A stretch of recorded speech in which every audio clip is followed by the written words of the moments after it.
ছাত্র শিবিরের বিগত 15 বছরে 104 জন ভাইকে নির্বিচারে হত্যা করা হয়েছে।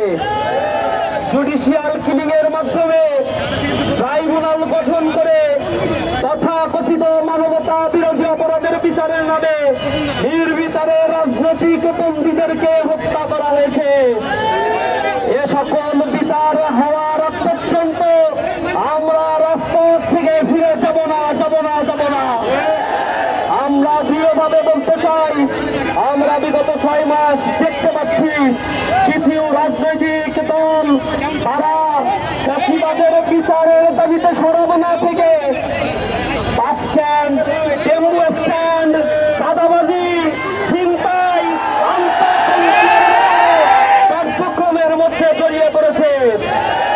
এ জাতির মধ্যে ঐক্যের বদলে তারা ফাটল ধরানোর চেষ্টা করছে। আমরা এ জাতিকে ঐক্যবদ্ধভাবে সুন্দর একটি বাংলাদেশ বিনির্মাণ করার জন্য আহ্বান জানাচ্ছি। রাজনৈতিক নেতাদের যদি সুবুদ্ধি উদয় না হয় তাহলে আরেকটি গণঅভ্যুত্থানের জন্য প্রস্তুতি নাও। আমরা বলতে চাই, এদেশ আমার, এদেশের স্বাধীনতার সার্বভৌমত্বের হিসেবে ইসলামী ছাত্র শিবির স্বাধীনতা উত্তর ছাত্র জনতাকে নিয়ে গঠনমূলক কার্যক্রম আর অন্যায়ের প্রতিবাদ করে যাচ্ছে।